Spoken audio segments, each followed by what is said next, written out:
कल परसों में तो वो थोड़ा सा कुछ ऐसा हो गया था मेरे साथ कि मैं बता ही नहीं सकती कि मैं क्या हो गई थी, मुझे कुछ समझ में नहीं आ रहा है। और पता है जिस इंसान ने किया था ना, मतलब उनका देख के मुझे ऐसी घबराहट हो रही थी, डर सा लग रहा था मुझे, उनकी आवाज, उनका चेहरा देख के मेरे अंदर से रोंगटे खड़े हो रहे थे, इतना डर बैठ गया था। फिर मैंने मन में सोचा, मैंने यार डर किस बात का, जिसने करा जिसने भरा, जब वो इतने डंके की चोट पे है तो मेरा मतलब मैं किस चीज से डर रही हूं भाई, क्यों डरूंगी मैं। आज हम पॉइंट टू पॉइंट बात करेंगे, क्योंकि उस दिन भैया ने थोड़ा सा क्या घुमा दिया था। तो सबसे पहली बात तो यहाँ बताऊंगी कि भाई साहब आप कौन होते हो मेरा कैरेक्टर जज करने वाले। आपसे मुझे अपने कैरेक्टर का सर्टिफिकेट लेने की जरूरत बिल्कुल भी नहीं है, ठीक है ना। पहले आप अपना कैरेक्टर देखो, फिर आप मेरे कैरेक्टर पे उंगलियां उठाना।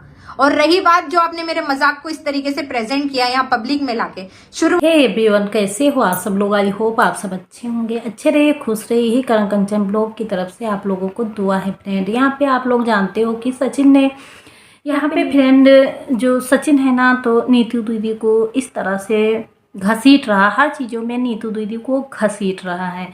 मतलब कह रहा है कि तुमने हमें बकाया और हम आपके बहकाव में आके वो सारे कांड कर दिए हैं। तो नीतू दीदी ने कहा कि पहले तो हम बहुत ज़्यादा घबरा गए थे। लाइव में कल रात में आई थी तो कहने लगी कि पहले तो हम बहुत ज़्यादा घबरा गए थे, उसके बाद में इस जो सचिन है तो हर कांड करके बैठा हुआ है और डंके की चोट पे बोल रहा है। तो हम कोई कांड तो किए नहीं है जो हम भी ऐसे बैठ जाएं। नहीं आ रहा है, क्योंकि 2 मिनट के लिए ऐसा लग रहा था कि सब कुछ खत्म, सब कुछ बर्बाद हो गया मेरा, है ना। तो यही चीज हुई थी मेरे साथ। तो वो लाइव का तो मुझे कुछ भी नहीं मालूम, और लाइव काटने से मतलब क्या, हजारों लोगों ने उस लाइव को देखा था, लाखों लोग देख रहे थे, तो उसको काटने से तो कोई मतलब ही नहीं था।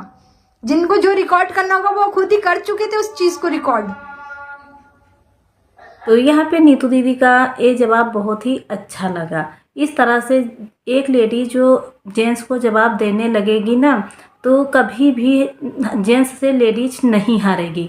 तो यहाँ पे नीतू दीदी का जवाब जो है तो बहुत ही अच्छा लगा, सुन के बहुत ही अच्छा लगा। यहाँ पे नीतू दीदी ने कहा कि हम लोग जो आपको मतलब, तो ऐसा मत करो। और चलो ठीक है, आप बोलते हो ना कि आप किसी के सिखाने से सीखते हो, किसी के बोलने से करते हो, तो भाई इतना सब होने के बाद जब आपकी फैमिली आपसे बोल रही थी कि सब ठीक कर लो, तो आपने उनका कहना क्यों नहीं सुना। आप तो दूसरे का कहना सुन के करते हो ना हर चीज को। मेरे कहने से आप सब कुछ करते हो, मेरे कहने से आप सब कुछ करते हो। बहका रहे थे, फुसला रहे थे। तो आज आपका परिवार, तब हम बहका फुसला रहे थे तो आप बहकाने में आ गए। और जब आपका परिवार कह रहा था कि ये सारी चीज़ें छोड़ दो, ये सारी चीज़ें छोड़ दो, तब आपने बहकावे में नहीं आए, क्यों नहीं छोड़ा। तो यहाँ पे एक भी बात नीतू दीदी की एकदम से सही है।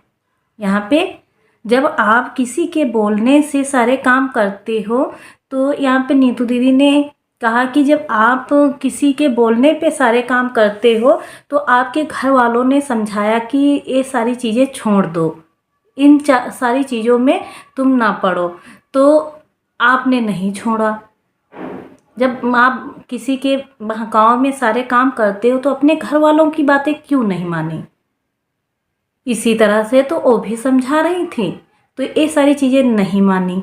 तो यही नीतू दीदी यहाँ पे कह रही हैं कि इसका अब अंत करो। ये जो सोशल मीडिया पे ये सारी चीज़ें खुल रही हैं, मतलब इसका चिट्ठा खुल रहा है, उसका चिट्ठा खुल रहा है। यहाँ पे जब भी सचिन वीडियो डालता है तो एक नई खबर और एक नई खोज ही लेकर आता है। तो यहाँ पे नीतू दीदी यही बता रहे हैं कि इन सारी खोजों को बंद करो और तुम्हारी लाइफ है, तुम अपनी लाइफ जियो और अच्छे से जियो। तो यही चीज़ें बता रही नीतू दीदी। और नीतू दीदी ये भी कह रही, जब हमसे और तुमसे बातें हो गई थी उसके बाद में आप हमारे घर में फ़ोन करके क्यों सारी चीज़ें बताएं, क्योंकि आपने सोचा कि ये लोग जो हैं परिवार के तो एक नहीं होंगे, तो इन नीतू दीदी को सब लोग हंसेंगे। तो इसीलिए सचिन ने नीतू दीदी के घर में जाके और मतलब फ़ोन किया नीतू दीदी को बदनाम करने के लिए। तो जब नीतू दीदी के पति नीतू दीदी को कुछ नहीं कह रहे हैं, नीतू दीदी जब भी वीडियो बनाती हैं ना तो बहुत ही अच्छे से वीडियो बनाती हैं। उनके ऐसे वैसे भी वीडियो भी नहीं आते हैं। नीतू दीदी बहुत ही अच्छे से वीडियो बनाती हैं और उनके वीडियो जो है वो भी गलत तरीके से नहीं आते हैं। नीतू दीदी बहुत ही संस्कारी हैं और उन पे ये सचिन ने कैरेक्टर लेस का आरोप भी लगाया है।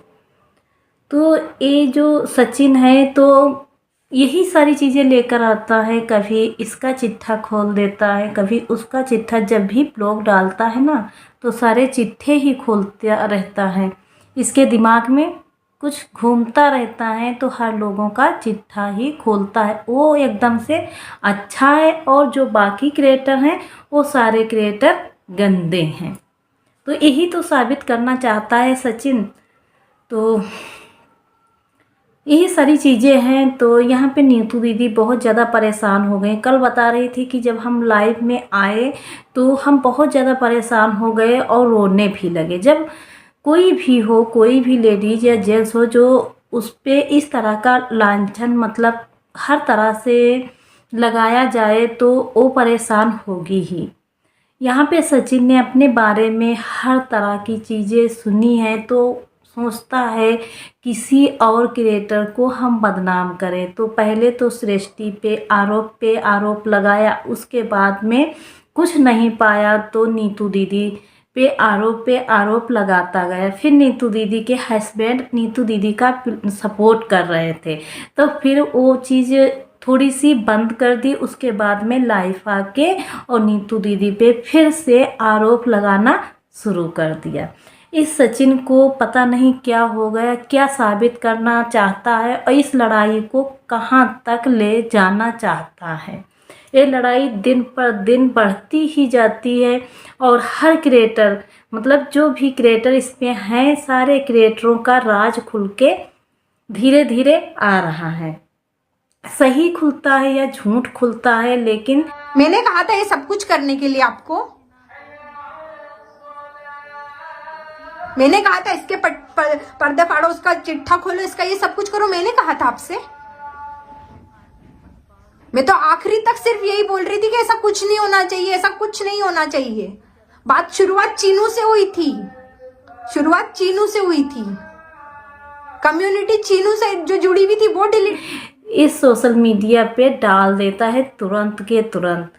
सचिन चुप होने वाला नहीं है, एक ना एक खबर लेके आता ही रहता है। तो नीतू दीदी बहुत ज़्यादा गुस्से में है, बहुत ज़्यादा परेशान है।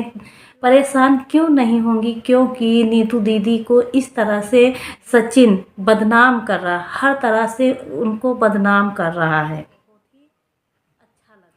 तो फ्रेंड यहाँ पे लाइट गई है चली तो अच्छे से मतलब वीडियो नहीं आ रही। तो यही आप लोगों से बताना चाहते थे कि इस सचिन को हुआ क्या है आखिर में। आप लोग जानते हो कि मनीषा को तो छोड़ ही दिया है। अब रही बात क्रिएटरों की तो एक नई खोज में लगा है। सारा दिन ये यही करता रहता है, एक नई खोज। तो इस सचिन का तो एक दिन इतिहास में नाम ही आएगा, ऐसा निकला है। डिलीट करवाई। पहले आप खुद तो सोच लो कि आप क्या बोलना चाह रहे हो, क्या करना चाह रहे हो। के बोलने पे सारे काम पहले आपने उनका नाम लिया कि उनने ये सब कुछ करवाया, अब आप दूसरे का नाम ले रहे हो, इनने ये सब कुछ करवाया। तो कर कौन रहा, किस क्या हो क्या रहा, कुछ समझ आ रहा है आपको, किसका क्या चाह रहे हो आप। आपने नहीं छोड़ा। जब आप किस हद तक लेके चले गए इस चीज को, आप खुद तो सोचो। आप खुद को एक